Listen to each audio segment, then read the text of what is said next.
అందరికీ నమస్కారం. శ్రీమాత్రే నమః. ఓం నమ శివాయ. ఓం శ్రీ సాయిరామ్. బ్రహ్మంగారి కాలజ్ఞానం ప్రకారం తులారాశి వారికి మరో 2 రోజులలో 5 శుభవార్తలు వినబోతున్నారు. చుట్టూ కూడా ఎవరు లేనప్పుడు మాత్రమే ఈ వీడియోను తులారాశి వారు ఒంటరిగా చూడండి. ఎందుకంటే మీరు వినబోయే 5 శుభవార్తలు మీకు చాలా ముఖ్యమైనవి. ఒంటరిగా చూడమని ఎందుకు అనవలసి వచ్చింది అంటే వీడియోలో చివరి వరకు ఎక్కడ కూడా స్కిప్ చేయకుండా చూడండి.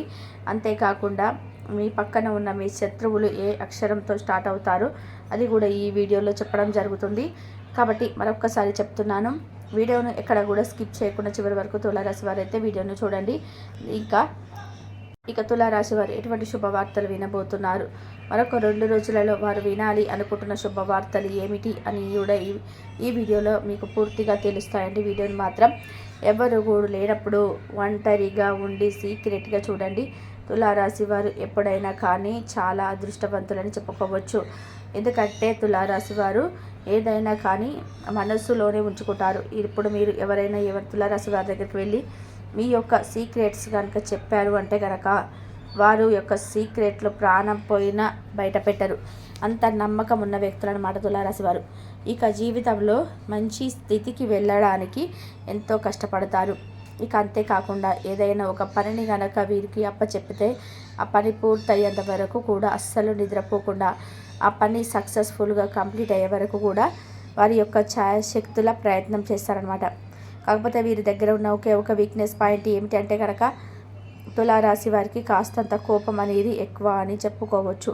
మిగతా రాశుల వారందరికీతో పోల్చుకుంటే తులారాశి వారికి కోపం అనేది చాలా ఎక్కువగా ఉంటుంది. దీనికి వల్ల శత్రువులు కూడా ఎక్కువగా ఉంటారనమాట. మీరు యొక్క మాటను గుర్తుపెట్టుకోండి.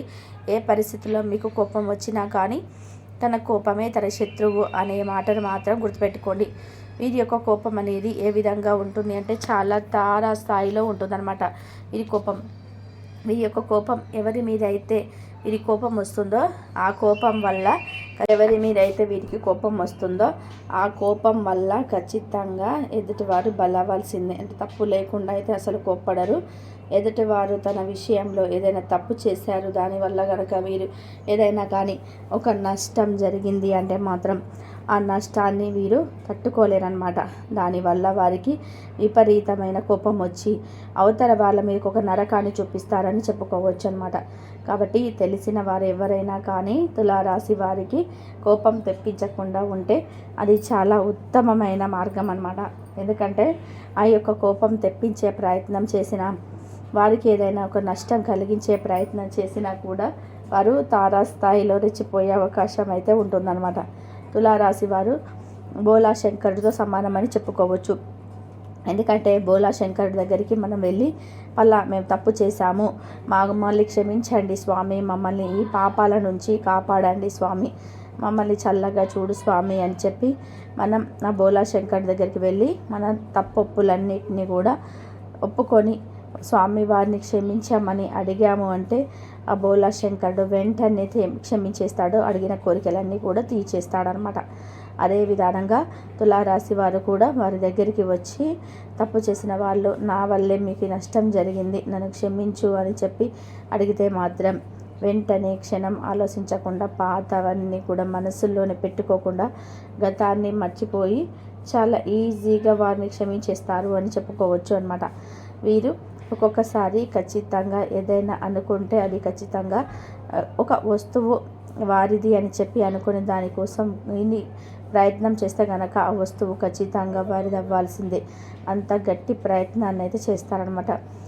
ఆర్థికంగా తులారాశి వారు చాలా నష్టపోయారు ఇప్పటివరకు, కానీ ఇప్పటి నుంచి వారికి ఎటువంటి నష్టాలు జరగవు. ఎందుకంటే వారి యొక్క గ్రహస్థితి అనేది అనుకూలంగా ఉంది కాబట్టి ఆర్థికంగా కానీ వృత్తిపరంగా కానీ వ్యాపార పరంగా కానీ తులారాశి వారికి ఎటువంటి నష్టాలు జరగబోవు అని చెప్పుకోవచ్చు అనమాట. ఇక వీరు వినాలి అనుకుంటున్న ఆ శుభవార్తలు ఏమిటంటే కనుక అందులో మొదటి శుభవార్త, వీరి ఇంట పెళ్లి బాజాలు అనేటివి మోగబోతున్నాయన్నమాట.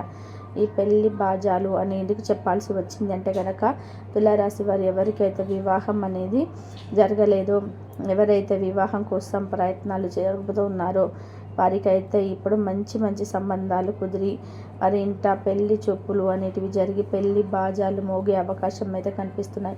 ఇది వారికి నిజంగా చాలా చాలా పెద్ద శుభవార్త అనమాట. ఇక అంతేకాకుండా వారు కోరుకున్న వ్యక్తులను పెళ్లి చేసుకునే అవకాశం కూడా కనిపిస్తుంది.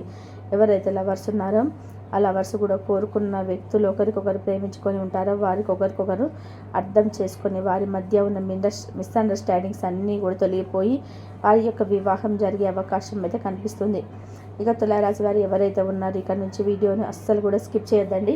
ఎందుకంటే మీరు ఏ పరిహారాలు చేసుకుంటే మీకు ఇంకా మంచి శుభ ఫలితాలు అనేటివి కలుగుతాయో, మీరు చేస్తున్న పనులలో నష్టాలు జరగకుండా ఉంటాయో అవన్నీ కూడా ఈ వీడియోలో చెప్పడం అయితే జరుగుతుందన్నమాట. ఇక తులారాశి వారికి ఎందుకంటే ఎవరు పక్కన కూడా ఉండనప్పుడు ఈ వీడియో చూడండి. ఈ శుభవార్త ఎవరు పక్కన లేనప్పుడు ఒంటరిగా ఉండి మాత్రమే చూడండి అని చెప్పి ఎందుకు చెప్పాల్సి వచ్చింది అంటే కనుక, మీ శత్రువులు ఎవరైతే ఉంటారో వారు మీరు ఎప్పటికీ కూడా మా శత్రువులు అని చెప్పి గమనించారనమాట. వీళ్ళు మన వాళ్ళే కదా, మన శుభవార్తలన్నీ కూడా వీరితో పంచుకుందాము అని చెప్పి అనుకుంటారు. దీనివల్ల ఏమవుతుందంటే మీకు జరగబోయే శుభవార్తలు, మీకు జీవితంలో మీరు ఎదురు చూసే శుభవార్తలు జరుగుతున్నప్పుడు ఈ శత్రువులు వారి వెన్నంటే ఉంటారు కాబట్టి వారు ఆ శుభవార్తలు జరగకుండా ఆపేస్తారనమాట. అంతేకాకుండా ఆ కార్యాలలో అంటే ఆ శుభకార్యాలు జరుగుతున్నాయో ఏదో ఒక అవమానాలు అనేటివి చేస్తారనమాట. కాబట్టి జరిగే శుభవార్తలు మీ జీవితంలో జరగాలి అనుకుంటే మీరు ఈ వీడియోను ఒంటరిగా చూడండి అని చెప్పడం అయితే జరిగిందనమాట. ఇక మీకు చిరకాల శత్రువు ఎవరైనా ఉన్నారు అంటే కనుక అది ఆర్ అనే లెటర్తోనే స్టార్ట్ అవుతుంది. ఆ ఆర్ అనే లెటర్తో ఉన్న ఆ వ్యక్తిని మాత్రం మీరు ఎంత దూరంగా పెడితే అంత మంచిదన్నమాట. ఇక వీరు వినాలి అనుకున్న రెండవ శుభవార్త ఏమిటి అంటే కనుక నూతన గృహం. అవునండి, తులారాశి వారు ఎవరైతే ఒక గృహాన్ని నిర్మించాలని అనుకుంటున్నారో, ఎవరైతే ఒక స్థలం తీసుకొని ఆ స్థలంలో నూతన గృహాన్ని నిర్మించాలని అనుకుంటున్నారో వారైతే ఖచ్చితంగా ఈ మార్చి నెలలో దానికైతే ఒక మంచి డెసిషన్ అయితే తీసుకుంటారని చెప్పుకోవచ్చు. ఈ సంవత్సరంలో నూతన గృహాన్ని కూడా ఏర్పాటు చేసుకుంటారు అని చెప్పుకోవచ్చు అనమాట. కాబట్టి ఖచ్చితంగా వారికి 100% సక్సెస్ అయితే అవుతుంది. నూతన గృహ ప్రవేశం చేసే సూచనలు అయితే కనిపిస్తున్నాయన్నమాట. ఇక మూడవ శుభవార్త ఏమిటి అంటే కనుక అనారోగ్య సమస్యలు. ఇప్పటి వరకు తులారాశి వారు ఎవరైతే అనారోగ్య సమస్యలతో బాధపడి ఉన్నారో, దీర్ఘకాలిక ఇబ్బందులు మాకు ఇవి తగ్గవు అని చెప్పి ఎవరైతే భయాన్ని పెట్టుకొని ఉన్నారో ఆ అనారోగ్య సమస్యలన్నీ కూడా పూర్తిగా తగ్గుముఖం పట్టి భవిష్యత్తులో రాకుండా ఉండే సూచనలు కనిపిస్తున్నాయి. కాబట్టి ఇది కూడా మీకు నిజంగా ఒక గుడ్ న్యూస్ అని చెప్పుకోవచ్చు. కాకపోతే తులారాశి వారు ఎక్కువగా నలుగురితో గడిపే ప్రయత్నం చేయండి. దీనివల్ల మీకు మానసిక అశాంతి అనేది తగ్గిపోతుంది అనమాట. నలుగురితో కలవటం, నలుగురితో మాట్లాడడం, నలుగురికి దగ్గరికి వెళ్ళి కూర్చోవడము, కాసంత టైం స్పాట్ చేసుకోవడము, ఇవన్నీ చేయడం వల్ల కూడా మీకు అనారోగ్య సమస్యలు అనేటివి కూడా పూర్తిగా తగ్గిపోతాయని చెప్పుకోవచ్చు. ఇక తర్వాత నాలుగో శుభవార్త ఏంటంటే ల్యాండ్ సమస్యలు. భూమికి సంబంధించి కొన్ని రకాల సమస్యలతోటి ఇప్పటి వరకు మీరు ఇబ్బంది పడుతూ ఉన్నారు. కాబట్టి ఆ ఇబ్బందులన్నీ కూడా తొలగిపోవాలనుకుంటే కనుక తులారాశి వారికి ఇప్పుడు ముఖ్యంగా ఇష్ట దైవం అంటే దుర్గాదేవి పూజించుకోవడం, వెంకటేశ్వర స్వామిని శనివారం పూజించుకోవడము, గురుదక్షిణమూర్తి ఆరాధన చేసుకోవడం మీకు ఈ ల్యాండ్ సమస్యలు తొలగిపోతాయి. ఇప్పుడు వినాలి అనుకుంటున్న శుభవార్తలు నాలుగో శుభవార్త అదే అనమాట. ల్యాండ్ సమస్యలు, కోర్టు లావాదేవీలు ఏవైతే ఉన్నాయో, కోర్టు సమస్యలతో ఎవరైతే బాధపడ్డారో వారందరికీ కూడా ఈ ల్యాండ్ సమస్యలు అనేటివి పూర్తిగా పోయి వారి యొక్క ల్యాండ్ వారికి వచ్చే అవకాశం కనిపిస్తూ ఉందన్నమాట. ఇక ఐదవది ఏంటంటే కనుక కెరియర్ పరంగా ఆర్థికంగా అభివృద్ధి చెందుతుందన్నమాట. అంటే తులారాశి వారు ఎవరైతే కెరియర్ పరంగా ఆలోచిస్తూ ఉన్నారో, ఎవరైతే మా కెరియర్ బాగుండాలని, మా భవిష్యత్తు బాగుండాలని చెప్పి అనుకుంటూ ఉంటారు, వారికైతే మాత్రం కొత్త ఆలోచనలు వచ్చి కెరియర్ పరంగా కొత్త ఆలోచనలతోటి ఆర్థికంగా అభివృద్ధి జరిగి మంచి నిర్ణయాలు తీసుకొని వారికంటూ ఒక పొజిషన్ని ఏర్పరచుకుంటారు. కెరియర్ పరంగా ఒక మంచి స్థాయిలో సెటిల్ అవుతారు అని చెప్పుకోవచ్చు అనమాట. ఈ 5 శుభవార్తలు ఏంటో, మొదటిది మీ ఇంట్లో పెళ్లి బాజాలు మోగుతాయి. రెండవది నూతన గృహప్రవేశం అనేది చేస్తారు. మూడవది అనారోగ్య సమస్యలన్నీ కూడా పూర్తిగా తగ్గుముఖం పడతాయి. నాలుగవది ల్యాండ్ సమస్యలు ఏవైతే ఉన్నాయో ఆ ల్యాండ్ సమస్యలన్నీ కూడా పూర్తిగా పోతాయన్నమాట. ఇక ఐదవది కెరియర్ మరియు ఆర్థికంగా మంచి అభివృద్ధి జరిగి ఆర్థిక నిర్ణయాలు తీసుకోవడం వల్ల మీరు జీవితంలో ఒక మంచి కెరియర్లో ఉంటారని చెప్పుకోవచ్చు. తులారాశి వారికి కోపం అనేది కొంచెం ఎక్కువ. దీనివల్ల ఏంటంటే శత్రువులు కూడా ఎక్కువగా ఉంటారనమాట. మీరు యొక్క మాటను గుర్తుపెట్టుకోండి. ఏ పరిస్థితుల్లో కూడా మీ కోపం వచ్చినా కూడా తన కోపమే తన శత్రువు అన్న మాటను మాత్రం గుర్తుపెట్టుకోండి. వీరి యొక్క కోపం అనేది ఏ విధంగా ఉంటుంది అంటే చాలా తారస్థాయిలో ఉంటుందన్నమాట వీరి కోపము. వీరి యొక్క కోపం అంటే ఎవరి మీద అయితే వీరికి కోపం వస్తుందో ఆ కోపం వల్ల ఖచ్చితంగా ఎదుటివారు బలవాల్సిందే. తప్పు లేకుండా అయితే అసలు కోప్పడరు.